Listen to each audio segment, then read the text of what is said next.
Bersama saya Azlin Arif dalam rentasan berita edisi 1395. Antara paparan utama. PAS kata fitnah umpama kabus. Takut kerana salah.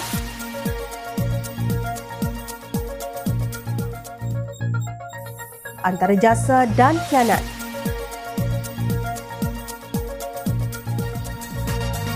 Takkan nak pilih gerombolan pemfitnah dan tidak berakal.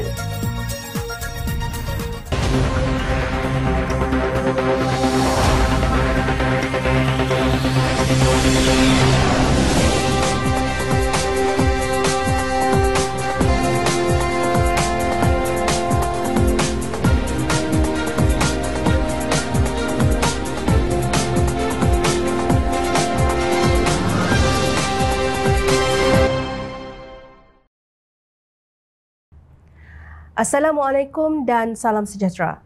Kita sering mendengar dan mungkin menggunakan perkataan fitnah sama ada secara langsung atau menerusi media sosial. Namun, apakah hakikat sebenar fitnah?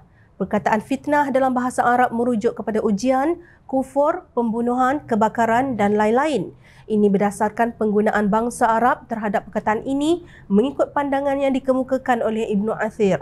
Walau bagaimanapun, masyarakat Melayu khususnya mengemukakan definisi fitnah dalam konteks lebih tertumpu kepada tuduhan yang diadakan bertujuan untuk memburuk-burukkan seseorang atau memporak-perandakan masyarakat. Hari ini, perbuatan fitnah dalam masyarakat berlalu terlalu pantas, ditambah pula dengan kemudahan teknologi yang membolehkan sesuatu disebarkan tanpa merujuk kepada situasi yang sebenar. Kesannya ramai yang terpalit dengan fitnah yang merupakan pembunuh utama keharmonian umat. Ketahuilah, fitnah digolongkan sebagai antara dosa besar sesama manusia. Justru dosa itu sama sekali tidak akan diampunkan oleh Allah Subhanahu Wa Taala, melainkan setelah orang yang difitnah itu memberi kemaafan. Menteri Komunikasi dan Digital Fahmi Fadzil menyela tindakan pihak tertentu yang menyunting poster tajuk berita sebuah media tempatan bagi tujuan memfitnah. Fitnah semakin berleluasa yang fake ini disebar di WhatsApp dan lain-lain, katanya menerusi hantaran di Facebook. Beliau yang juga pengarah komunikasi Pakatan Harapan PH berkongsikan poster tajuk berita asal dan disunting. Terdapat penambahan ayat pada akhir tajuk berita itu yang berbunyi, jangan guna jentera kerajaan kempen untuk parti politik. Kami tak apa, Fahmi. Walhal tajuk asal ialah jangan guna jentera kerajaan kempen untuk parti politik, Fahmi. Kemarin, Fahmi berkata Suruhanjaya Komunikasi dan Multimedia Malaysia MCMC akan bertindak lebih tegas terhadap penyebaran fitnah termasuk di media sosial terutama ketika menjelang pilihan raya negeri PRN. Jelasnya, bagi mengekang perkara itu, pihaknya turut mengadakan pertemuan dengan penyedia perkhidmatan media sosial termasuk Telegram dan TikTok. Namun, lain pula pandangan seorang penunggang agama yang diambil dalilnya entah dari mana. Ahli Jawatankuasa Kerja Dewan Ulama PAS Pusat Mohtar Senik menganggap fitnah ibarat kabus yang akan hilang dengan sendirinya. Kata bapa kepada 15 anak itu, pengalaman beliau dalam berjemaah tanpa menyebut tentang PAS ada kalanya dihukum oleh orang ramai hanya kerana fitnah yang dibuat pihak lain. Justru Mohtar menasihatkan generasi muda yang dipanggilnya adik-adik dan anak-anak supaya tidak panik, jangan melenting dan mengelabah. Fitnah tu macam kabus je, pasti ia akan hilang dengan sendiri. Kita hanya mengadu kepada Allah sahaja. Jangan lari dari jemaah, jangan kata macam-macam. Tenang je dan teruskan kerja-kerja dakwah kita. Katanya menerusi hantaran di Facebook. Malah bekas calon Parlimen Padang Besar pada pilihan raya umum ke-14 itu berpendapat aturan Allah itu indah untuk mengenali sahabat sejati. Lagipun Allah takdirkan begitu agar kita kenal siapa sahabat-sahabat yang sebenar. Indahkan aturan Allah. Katanya lagi. Apa maksud Tarsenik dengan kenyataan itu? Adakah beliau cuba ingin menyatakan bahawa kes Belfire di stesen Petronas dan gambar lucah miliknya yang dihantar kepada isteri orang yang pernah tersebar beberapa tahun dulu merupakan satu fitnah? Atau ingin menyatakan bahawa beliau mangsa fitnah?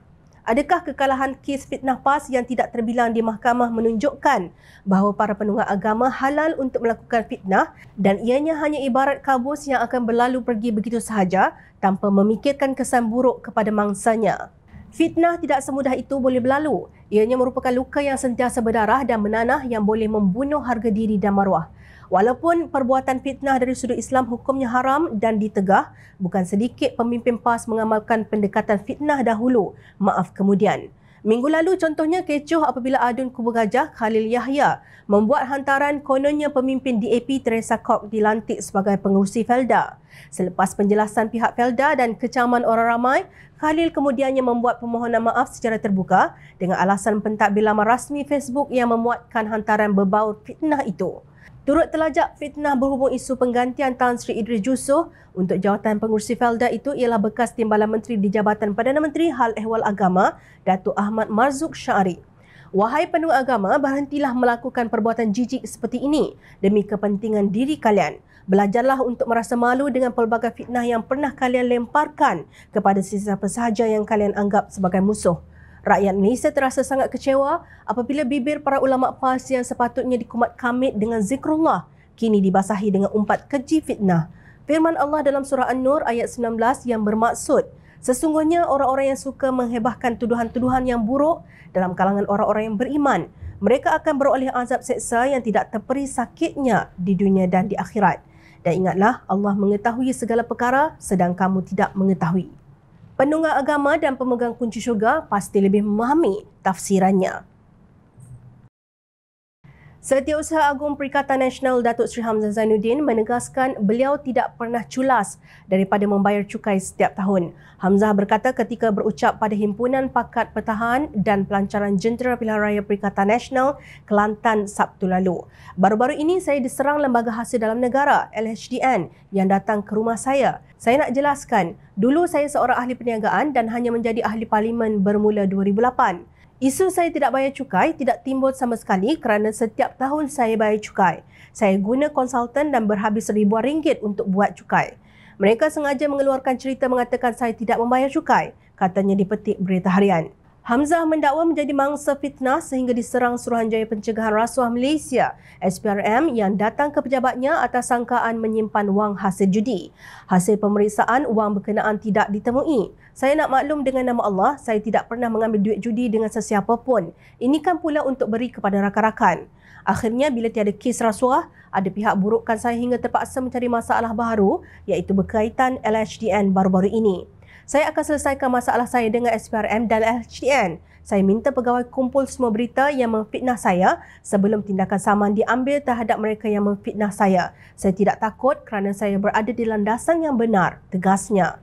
Sebelum itu, kediaman Hamzah yang juga Ketua Pembangkang dilaporkan diserbu Pegawai Lembaga Hasil Dalam Negeri LHDN. Difahamkan serbuan tersebut dijalankan kerana didakwa terdapat beberapa cukai yang tidak dilaporkan. Penguatkuasa LHDN dikatakan turut merampas beberapa fail termasuk dokumen pemilikan aset dan akaun.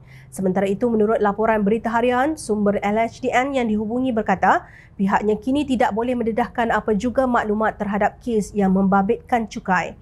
Kami tidak boleh mendedahkan apa juga maklumat ketika ini, katanya ringkas kepada portal laporan tersebut.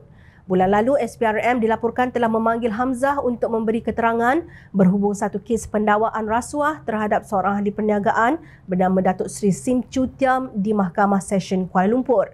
Chu Tiam mengaku tidak bersalah atas pertuduhan meminta dan menerima 15 juta ringgit daripada rakan ahli perniagaan untuk mendapatkan projek daripada Kementerian Dalam Negeri, lapor Free Malaysia Today. Ahli perniagaan tersebut didakwa dengan 4 pertuduhan mengikut Seksyen 16-A-B Akta Suruhanjaya Pencegahan Rasuah Malaysia SPRM 2009. Bagi pertuduhan pertama, Chu Tiam dikatakan menuntut 15 juta ringgit daripada Had Kim Hong pada Jun 2021 di Jalan Ditama 1. Manakala 3 pertuduhan lain membabitkan penerimaan wang tunai 15 juta ringgit tersebut daripada Kim Hong antara 19 Julai dan 31 Julai 2021. Pihak pendakwaan berkata jumlah itu bertujuan sebagai dorongan kepada Menteri Dalam Negeri ketika itu, Hamzah Zainuddin, untuk membantu syarikat Kim Hong Asia Coding Sdn Bhd dalam mendapatkan projek daripada kementeriannya. Jika sabit kesalahan, Chu Tiam berdepan hukuman penjara sehingga 20 tahun dan denda tidak kurang 5 kali ganda jumlah yang didakwa bagi setiap kesalahan. Hakim Rozina Ayub membenarkan ikat jamin 1 juta ringgit kepada Chu Tiam dan memerintahkan dia menyerahkan pasportnya kepada mahkamah sementara menunggu kesnya diselesaikan. Sebutan kes telah dijalankan di mahkamah pada 14 Jun lalu dan akan diteruskan pada 28 Jun ini. Takut kerana salah. Kehidupan sebagai peniaga tentu sukar setelah pasport dirampas dan nama busuk akibat terpalit dengan rasuah. Mungkin demikian perasaan Cutiam yang mengheret nama Hamzah Zainuddin setelah ditahan oleh pihak penguat kuasa. Hamzah boleh menafikan apa-apa sahaja dalam ucapan politiknya. Lagipun takkan nak ulang kebiolan simpan duit puluhan juta dalam bilik tidur seperti yang pernah didakwa oleh Tan Sri Anwar Musa satu ketika dahulu terhadap seorang pemimpin tertinggi bersatu. Dan dalam pada itu, jika Hamzah Zainuddin menganggap dirinya difitnah, maka perkara benar yang beliau harus lakukan ialah mengambil tindakan undang-undang terhadap pemfitnah untuk membersihkan namanya. Ada berani. Jumaat lalu, Datuk Seri Muhammad Azmin Ali mendedahkan PKR pada asalnya tidak menghantar nama Datuk Seri Amiruddin Syari untuk dicalonkan sebagai Menteri Besar Selangor selepas pilihan raya umum ke-14. Pengerusi Perikatan Nasional PN Selangor itu sebaliknya mendakwa beliau bertanggungjawab untuk mengemukakan nama Amiruddin yang juga Ahli Dewan Undangan Negeri Sungai Tua kepada istana untuk dipilih menerajui kerajaan negeri. Betullah Amiruddin anak didik aku, nama dia PKR tak serah kepada istana. Amin ingat, yang angkat nama engkau tu aku. Kerana hari ini kamu bersekongkol dengan ... maka kita tidak ada pilihan. PN tak ada pilihan kecuali tolak PH UMNO DAP di Selangor, katanya. Beliau berkata demikian ketika berucap pada Konvensyen Pilihan Raya PN Selangor di Pusat Konvensyen Ideal IDCC. Untuk rekod, Muhammad Azmin adalah Menteri Besar kedua daripada PH selepas gabungan itu berjaya merampas Selangor pada 2008. Sebelum Muhammad Azmin, PH yang sebelum itu dikenali sebagai Pakatan Rakyat, PR, meletakkan Tan Sri Abdul Khalid Ibrahim sebagai Menteri Besar Selangor ketika itu. Susulan kemenangan PH menguasai Dewan Rakyat selepas PRU ke-14 pada 2018, Muhammad Azmin dibawa ke peringkat pusat menjadi menteri menyebabkan jawatan Menteri Besar Selangor kosong. Sementara itu, Muhammad Azmin yang juga bekas Ahli Parlimen Gombak berkata negara ketika ini memerlukan seorang pemimpin yang mampu memacu kemajuan negara, bukannya tokoh ibarat selebriti yang gemar menyanyi. Kenyataan sinis itu dipercayai merujuk kepada Presiden PKR, Datuk Seri Anwar Ibrahim dan juga Perdana Menteri ke-10. Semasa negara berhadapan krisis, kita perlu kepimpinan, bukan selebriti. Ini bukan masanya untuk menyanyi lagu Oh Azizah. Ini masanya untuk nyanyi lagu rakyat, rakyat susah, katanya. Sebagai respon pada hari yang sama, Amiruddin Syari memulangkan paku buah keras apabila mengingatkan Muhammad Azmin bahawa beliau pernah mengalahkan pengerusi PN Selangor itu pada pilihan raya umum ke-15 November lalu. Komen Menteri Besar Selangor itu menyusul hanya beberapa jam selepas Muhammad Azmin mendedahkan bahawa beliau bertanggungjawab mengemukakan nama Amiruddin yang juga Ahli Dewan Undangan Negeri Sungai Tua kepada istana untuk dipilih menerajui kerajaan negeri selepas PRU 14. Mengulas lanjut, Amiruddin yang sebelum ini dikenali sebagai anak didik Muhammad Azmin berkata aspek pelaburan di Selangor juga lebih baik dengan pencapaian sehingga 18 bilion ringgit selepas bekas Ahli Parlimen Gombak terbabit meninggalkan negeri itu pada 2018. Kau jangan lupa Azmin, aku yang kalahkan kamu 6 bulan lalu, Min. Selepas kamu tidak jadi Menteri Besar, pencapaian terbaik kita dari 30 tahun adalah 18 bilion ringgit pelaburan pada 2018. Masa Azmin jadi Menteri Besar, pelaburan hanya 5 hingga 7 bilion ringgit sahaja, katanya ketika berucap pada Majlis Pelancaran Jentera Pilihan Raya PH dan BN. Untuk rekod, pada PRU 15 November lalu, Amiruddin yang juga pengerusi PH Selangor merampas kerusi Parlimen Gombak daripada Muhammad Azmin dengan memperolehi 72,267 undi. Amiruddin pada masa sama secara sinis meminta Muhammad Azmin bersabar dan tidak gelojoh selaras dengan peningkatan usianya. Susah orang ini kadang-kadang nak makin tua dia jadi penyabar. Ini makin tua makin gelojoh, susah nak cakap. Umur sudah nak masuk 60 tahun. Tidak lama lagi nak masuk skim usia emas. Sabar sikit Min, katanya. Rasanya sangatlah wajar apabila Amiruddin menolak kata-kata angkuh Azmin bahawa beliaulah yang berjasa sehingga beliau dilantik sebagai orang nombor 1 dalam kerajaan Selangor. Hal itu telah pun berlalu dan rakyat kini menilai siapakah yang menunjukkan prestasi yang jauh lebih baik berbanding pengkhianatan yang dilakukan Azmin sehingga menjahanamkan kepercayaan para pengundi dan penyokong. Adakah anda rasa Azmin sedar tentang hakikat jasa dan khianat? Fitnah iaitu tuduhan yang sengaja diada-adakan untuk memburukkan seseorang hukumnya jelas haram dan ditegah oleh Islam. Baginda Rasulullah SAW mengecam dengan perbuatan memfitnah seperti dalam hadis yang diriwayatkan Huzaifah, tidak masuk syurga orang yang menyebarkan fitnah iaitu mengadu domba. Hadis riwayat Al-Bukhari 6056 dan Muslim 105. Hari ini fitnah memakai baju lain. Ia bukan lagi bisik-bisik makcik dan pakcik di kampung yang jahil agama, tetapi ada yang keluar dari mulut individu yang berkopiah dan berjubah. Fitnah timbul kerana wujudnya sifat hasad dengki, iri hati dan cemburu kepada seseorang sehingga tanpa takut dosa sanggup berbuat apa sahaja untuk menjatuhkan individu tersebut. Inilah sifat sebenar syaitan yang tidak bisu, yang merasa dirinya paling layak untuk menjadi khalifah. Oleh kerana kedengkian yang melampau ini, pemfitnah menghasut orang awam supaya sentiasa meragui orang lain. Lalu bertali arus fitnah ini tersebar luas. Lebih-lebih lagi ia boleh dilancarkan menerusi media sosial. Pesuruhjaya PAS Perak Razman Zakaria jatuh dalam kriteria ini kerana beliau antara lebah yang tidak takut hukum Islam tentang dosa memfitnah. Antara pemimpin Pakatan Harapan yang mengambil tindakan undang-undang terhadap beliau adalah Perdana Menteri yang juga pengerusi Pakatan Harapan Datuk Seri Anwar Ibrahim, bekas Menteri Besar Perak Datuk Seri Muhammad Nizar Jamaluddin, bekas Menteri Hal Ehwal Agama iaitu Naib Presiden Amanah Datuk Seri Mujahid Yusof Rawah dan pengerusi DAP Lim Kuan Eng. Lepas membuat fitnah, berita tular terus meminta maaf. Ada yang meminta maaf setelah saman difailkan berjuta ringgit. Ada yang belum sempat disaman sudah meminta maaf dan menyalahkan pihak lain, khasnya admin atau pihak yang mengendali laman Facebook mereka. Kes ini dilakukan oleh Ahli Parlimen PAS Pematang Pauh, Pulau Pinang, Muhammad Fawaz Muhammad Jan yang memohon maaf berhubung kenyataan dimuat naik di Facebooknya yang mendakwa orang kafir berusaha untuk menjatuhkan agama Islam. Ketua Pemuda PAS Pulau Pinang yang memakai gelaran ustaz itu mendakwa kononnya kenyataan berkenaan ditulis dan dimuat naik oleh pengendali laman Facebooknya tanpa pengetahuannya. Perbuatan itu menjadi ikutan Ahli Dewan Undangan Negeri PAS Kubu Gajah, Khalil Yahya yang juga memakai gelaran ustaz apabila memuat naik fitnah berkaitan pelantikan Ahli Parlimen Pakatan Harapan Seputih Teresa Kok sebagai pengerusi Lembaga Kemajuan Tanah Persekutuan Felda. Kedua-dua mereka disiasat mengikut Seksyen 504 Kanun Keseksaan serta Seksyen 233 Akta Komunikasi dan Multimedia 1988. Kejap, takkan maaf sahaja semua sudah selesai. Takkan siasat sahaja tanpa dakwaan. Jika tiada tindakan tuntas ke atas gerombolan pemfitnah ini, sampai bila negara kita akan dapat wakil rakyat yang berkualiti, khususnya daripada segi akal untuk mempertimbangkan mana benar dan mana yang salah. Nampaknya kelayakan akademik tidak kira sama ada dari Universiti Al-Azhar atau tempatan tidak memberi kewibawaan kepada mereka sebagai pemimpin negara kerana gagal menggunakan akal yang dikurniakan oleh Allah Subhanahu Wa Taala. Banyak ayat-ayat di dalam Al-Quran yang mengisahkan bahawa terdapat orang yang mendengar ajaran Islam tetapi peka dan memandang perkara yang ditunjukkan oleh Islam menerusi Rasulullah sallallahu alaihi wasallam tetapi tidak nampak kebenaran. Mereka sebenarnya tidak peka atau buta tetapi tidak menggunakan akal yang dikurniakan oleh Allah Subhanahu Wa Taala untuk berfikir secara rasional.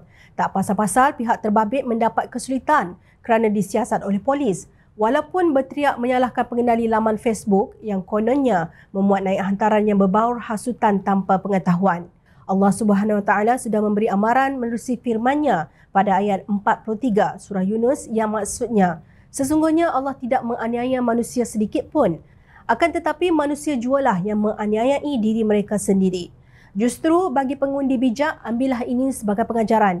Kerajaan perpaduan adalah ulul amri yang sah yang sedang berusaha untuk membina semula negara dalam keadaan ekonomi global yang sukar. Mungkin ada tindakan kerajaan yang tidak popular dan tidak memihak kepada kepentingan peribadi kalian pada jangka masa pendek. Tetapi, adakah gerombolan pemfitnah yang tidak menggunakan akal anugerah Allah Subhanahu Wa Taala itu lebih baik untuk masa depan negara? Adakah sifat syaitan yang hasad dengki melampau ini boleh kita terima untuk membina Islam dan negara kita? Fikir-fikirlah. Ingat, rakyat sentiasa memerhati. Jom Channel ingin mengucapkan jutaan terima kasih kepada para penyokong Jom Channel dan kepada yang berminat untuk memberikan sumbangan bagi membolehkan kami meneruskan perjuangan menyampaikan berita yang benar. Sumbangan boleh dibuat melalui akaun bank yang tertera. Suara rakyat kami sampaikan demi negara tercinta. Teruskan bersama kami di Jom Channel untuk mendapatkan berita politik tanah air. Saya Azrin Arif, terima kasih. Assalamualaikum dan salam sejahtera.